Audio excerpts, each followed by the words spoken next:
अमळनेर तालुक्यात शॉर्ट सर्किटमुळे जुनवणे आणि पैलाड भागात शेतांमध्ये आगी लागून ज्वारी, मका आणि ठिबक नळ्या असे सुमारे 10 लाख रुपयांचे नुकसान झाले आहे. 24 एप्रिल रोजी दुपारी 4 वाजता शेतातील विजेच्या तारांमध्ये शॉर्ट सर्किट होऊन प्रवीण पाटील यांच्या 5 बिघे शेतातील 3 लाख रुपये किमतीचा मका व ठिबक नळ्या तसेच समाधान खंडू पाटील यांच्याही शेतातील 5 बिघे मका व ठिबक नळ्या असा 3 लाख रुपये किमतीचा माल आणि रवींद्र कहारू पाटील यांच्या शेतातील 2,80,000 रुपये किमतीचा 4 बिघे मका आणि ठिबक नळ्या असे एकूण 8,80,000 रुपये किमतीचा माल संपूर्ण जळून खाक झाला. तर तालुक्यातील जुनवणे येथील प्रवीण प्रल्हाद महाले आणि प्रभाकर यशवंत पाटील या दोघांच्या शेतातील ज्वारी पिके, कणसे, ठिबक नळ्या असे एकूण 85,000 रुपयांचे साहित्य जळून खाक झाले. अमळनेर पोलीस स्टेशनला अकस्मात आगीची नोंद करण्यात आली असून तपास हेड कॉन्स्टेबल विजय भोई करीत आहेत. तसेच रामेश्वर येथील राहुल राजाराम वंजारी यांच्या शेतात आग लागून 3 लाख रुपयांचा मका आणि ठिबक नळ्या जळून खाक झाल्या आहेत. अमळनेर तालुक्यात गलवाडे, रंजाने आणि जळोद आदी ठिकाणी आगी लागून शेतकऱ्यांचे नुकसान झाले आहे.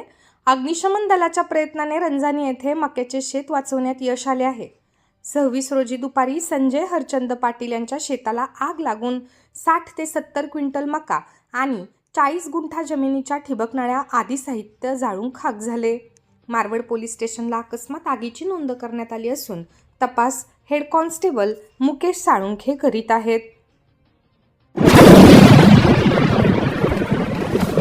26 एप्रिल रोजी जळोद येथे रऊफ खाटीक यांच्या शेतात अचानक आग लागली. काही झाडे देखील जळाली. मात्र अग्निशमन दल वेळीच पोहोचल्याने आगीवर नियंत्रण मिळवण्यात यश आले. गणेश गोसावी, जफर पठाण, दिनेश बिराडे, आकाश संदानशिव आदींनी आग आटोक्यात आणली. त्यांचे सर्वत्र कौतुक होत आहे.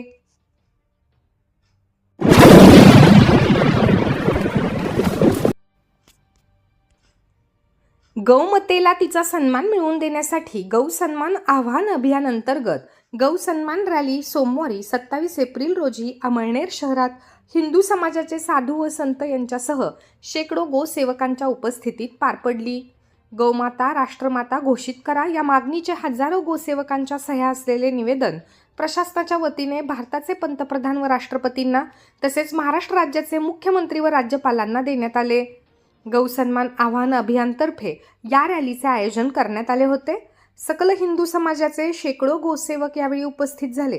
या प्रसंगी साधू संतांनी मनोगत व्यक्त करून गोमतेचे महत्त्व विशद केले. यानंतर तहसीलदारांना हजारो गोसेवकांच्या सह्यांचे निवेदन देण्यात आले.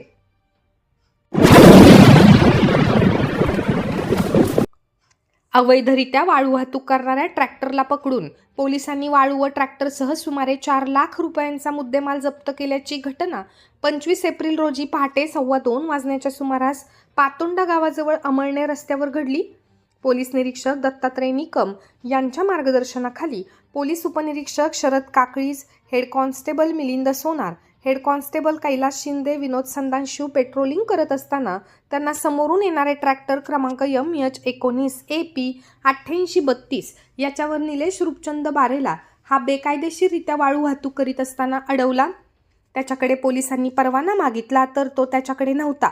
पोलिसांनी चालक विरुद्ध गुन्हा दाखल केला असून तपास हेड कॉन्स्टेबल विजय भोई करीत आहेत.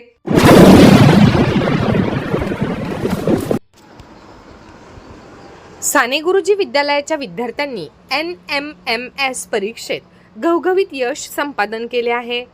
तब्बल 16 विद्यार्थी गुणवत्ता यादीत झळकले आहेत. महाराष्ट्र राज्य परीक्षा परिषद पुणे अंतर्गत घेण्यात येणाऱ्या राष्ट्रीय आर्थिकदृष्ट्या दुर्बल घटकांसाठी शिष्यवृत्ती योजना परीक्षा अर्थात NMMS परीक्षा प्रतिभावान मुलामुलींसाठी घेण्यात येते. कमकुवत परिस्थितीमुळे कोणताही विद्यार्थी शिक्षणापासून वंचित राहू नये हा मुख्य हेतू ठेवून ही परीक्षा राबवली जाते. या परीक्षेत साने गुरुजी नूतन माध्यमिक विद्यालयाचे 39 विद्यार्थी पास झाले होते.